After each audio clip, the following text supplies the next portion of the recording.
The crystalline spires of the Valdorian imperial palace stretched toward three purple suns, their surfaces reflecting the dying light across the capital city. David Chen pressed his face against the transport's viewport, still unable to believe he was actually here. The first human ever granted access to the Empire's seat of power. "Stop gawking like a primitive," Zoe whispered beside him, though her own eyes were wide with wonder. As the lead xenoarchaeologist on their diplomatic mission, she'd studied Valdorian culture for years, but seeing it firsthand was overwhelming even for her. Their escort, Commander Vextal, chittered in what David had learned was amusement. The insectoid alien's mandibles clicked rhythmically. "Your species' fascination with architecture is quaint. Though I suppose when one builds with mere stone and metal, crystal formations would seem impressive." David bit back a retort.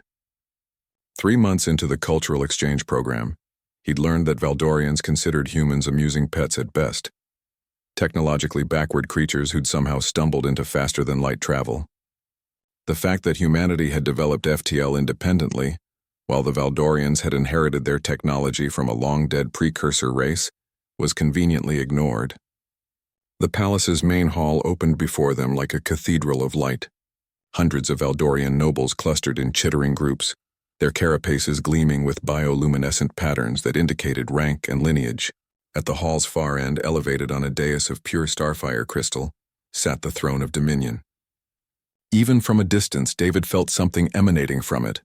Not quite sound, not quite vibration, but something that resonated in his bones. The throne appeared carved from a single piece of midnight black material that seemed to absorb light while simultaneously radiating an inner fire. "Magnificent, isn't it?" Vextal's translator rendered his pride in electronic tones. 10,000 years old, crafted by the builders themselves.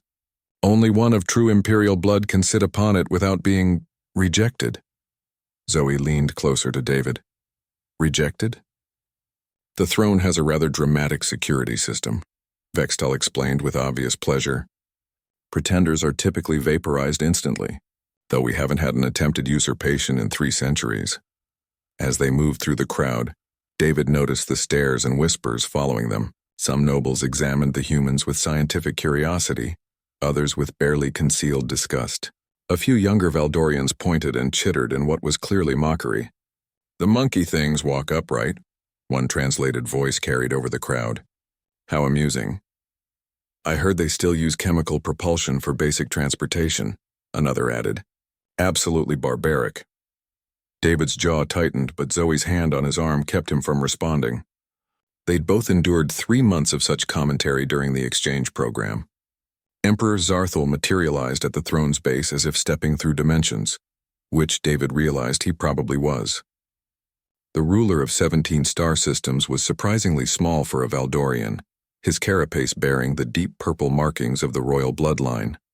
"Ah, our human guests," the Emperor's voice resonated through the hall's acoustic properties. "How delightfully exotic." The assembled nobles chittered appreciatively at their ruler's wit. "Your Magnificence," Zoe began the formal greeting they'd practiced. "We bring greetings from—" "Yes, yes," Zarthal waved a dismissive claw. "Tell me, little mammals, have you ever wondered what it feels like to hold true power?" David felt the trap closing around them like a steel jaw. "Your Magnificence?" "The throne of dominion," the Emperor gestured grandly. "Legend claims it can sense the worthiness of any being to rule. Of course we know better than to believe such primitive superstitions." His mandibles spread in what passed for a smile. But it would be amusing to test these old tales with such primitive specimens. The nobles' chittering grew louder, more excited. David realized they were being set up as entertainment, exotic animals performing tricks for the court's amusement. "The male first," Zarthal commanded. "Let us see if the monkey can survive sitting on a god's chair." 2 guards stepped forward, their plasma lances making David's choice clear. He looked at Zoe, whose face had gone pale, then squared his shoulders and walked toward the dais. The throne's presence grew stronger with each step. By the time David reached its base, every nerve in his body was screaming warnings. The black material seemed to pulse with its own heartbeat, and symbols he couldn't recognize flowed across its surface like living things. "This is hardly sporting," one noble called out. "It will vaporize him before he even sits down." 10 credits says he makes it halfway," another replied. David placed his hand on the throne's arm, and immediately understood why this had seemed like such an amusing joke to the Valdorians. The chair wasn't just alive. It was ancient beyond measure and powerful beyond imagination. It had been sleeping for millennia, waiting. But as his consciousness touched the throne's vast intelligence, David felt something unexpected. Recognition. The throne had been built by the builders, yes, but not for the Valdorians, not for any of the current galactic powers. It had been waiting for something else entirely. It had been waiting for humanity. The assembled nobles fell silent as David settled into the seat without being instantly incinerated. The throne's black surface suddenly blazed with new patterns, not the geometric designs of Valdorian art, but flowing curves that spoke of worlds with blue skies and green forests, of a young species that had dragged itself from prehistoric caves to the stars through determination alone.